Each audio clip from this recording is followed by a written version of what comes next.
everyone, it's Zenith from INGAGE GG, and I wanted to record this video just to address the Unite community directly about certain issues and certain improvements that we can make together as a wider community. First and foremost, I wanted to thank each and every individual that has participated or been involved or even spectated any of the INGAGE events we've hosted across the year and a half.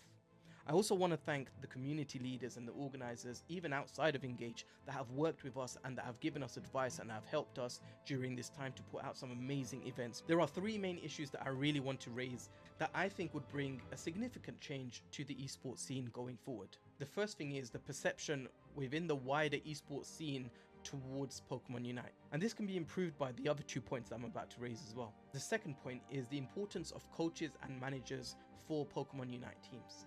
The third point is about the funding of prize pools.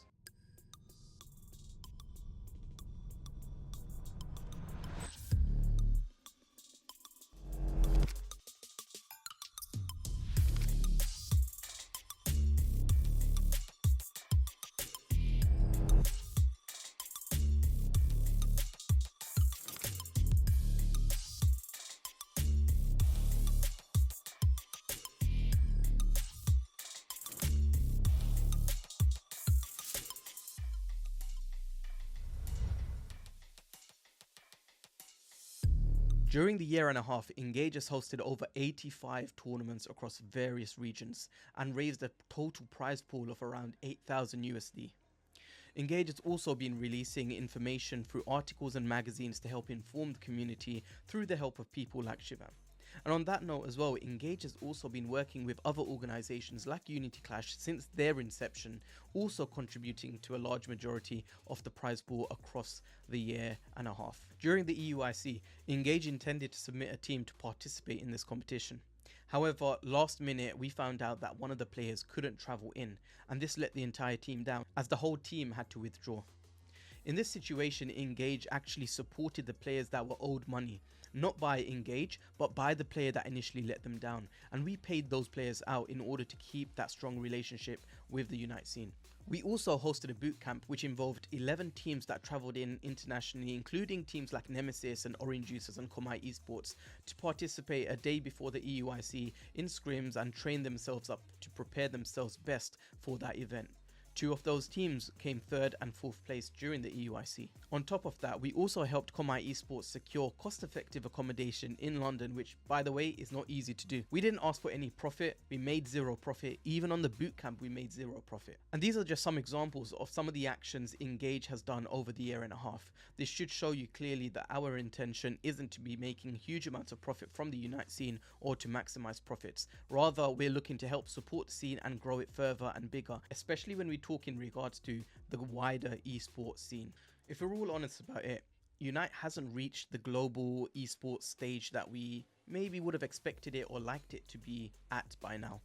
Sponsorship is limited, and often brands and companies overlook the Unite scene, maybe because they don't see it as a viable investment. Here's one thing that I would really want to encourage going forward for people across the West, especially in regards to branding. When creating a team for yourself or with a group of people, take pride in the team's name, take pride in the team's organization, make sure there's a structure to it. It is super important to build a history and a narrative around the team, and in fact one team that I believe has done this very well over these last few years is Nemesis.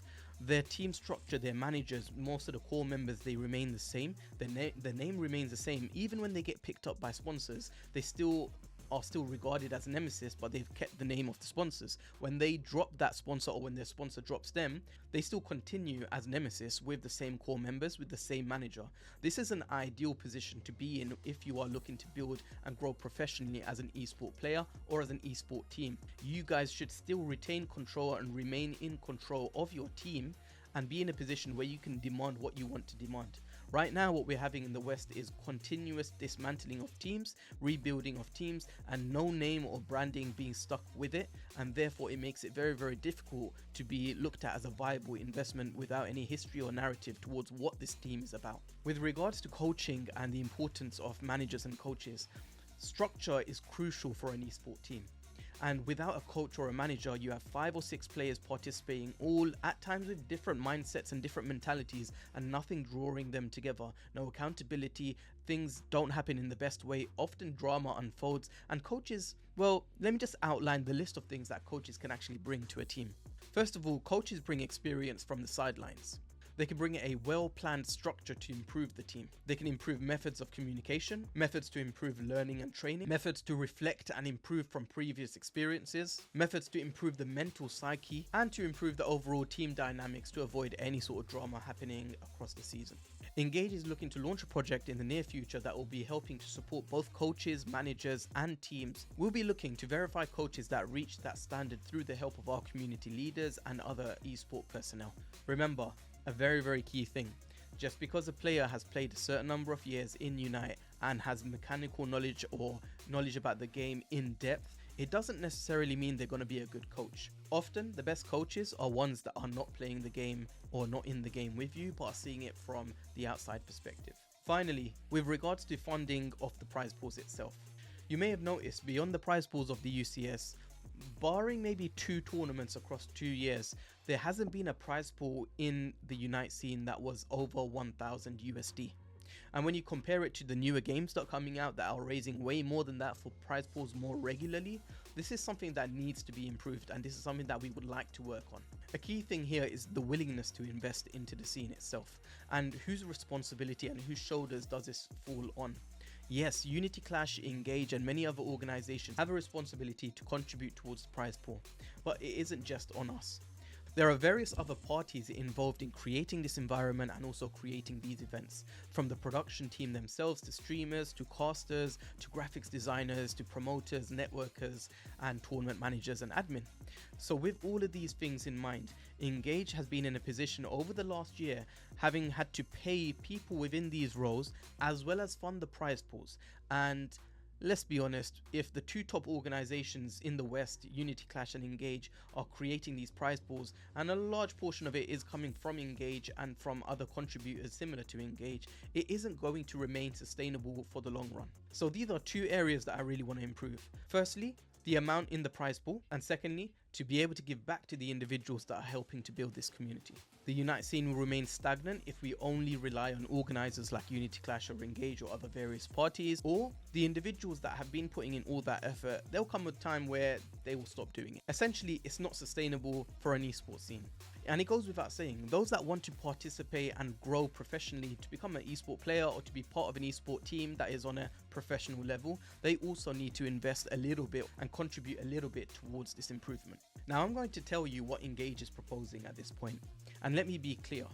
After everything you've heard, for those that know me, have spoken to me, or have met me in person, they can vouch for this as well. We are not proposing the following improvements to make any profit ourselves. We are not doing it to take money from you guys. Rather, we want to give it back to you guys on a higher amount, and we want to give it back to the people that have been involved in the scene. And one way to do this is entry fees. We believe that any money raised through entry fees should go back to the community, or at least go back to the people that have been supporting the community and growing it, like the casters, observers, or organizers and admin. So let me give you a clear example of how we're going to propose this. For the INGAGE Master Series, for the past 6 weeks, teams from EU, NA, Latin America, and Brazil have actually been participating in weekly tournaments run by the EU community and by Underdunk. And they've qualified 4 teams from each side of the pond to participate in the group stages. Now INGAGE has opened it up to everyone, with the Open Qualifier tournament happening on the 18th of May. And this allows for any team, even if they haven't participated previously, to join these 8 teams in the group stages. Now, in order to both make it fair and to work with our intentions of raising the prize pool, we've put an entry fee of 25 USD, which is 5 USD per player to participate.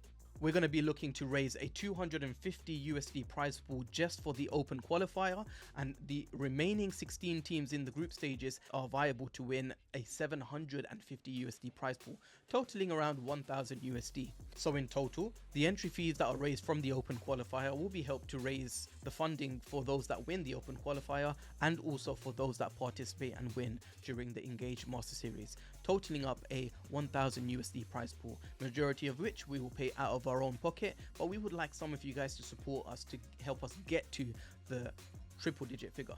To bring it full circle, let's face it, esports teams in different games are actually working to grow together, and we need to do the same. The logic is plain and simple.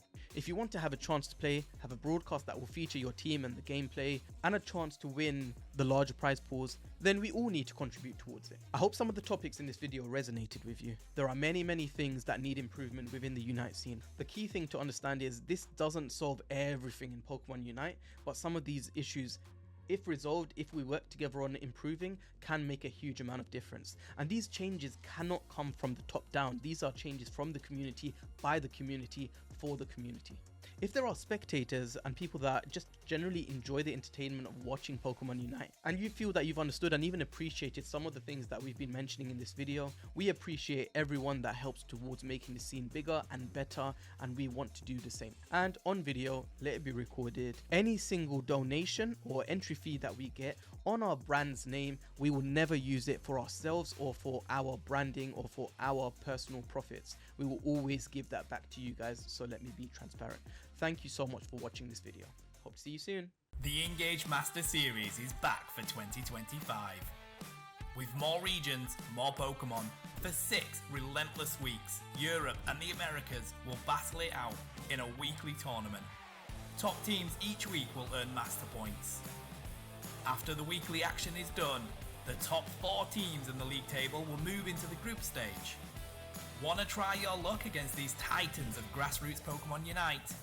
An open qualifier will be your only chance.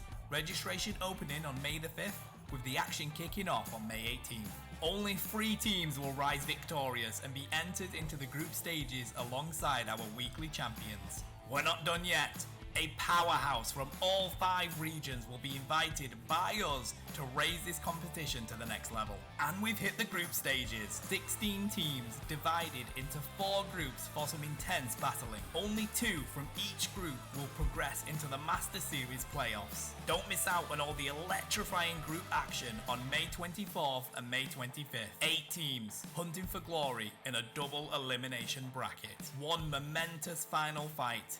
Time to go big or go home. It's time to sign up, show up, dominate.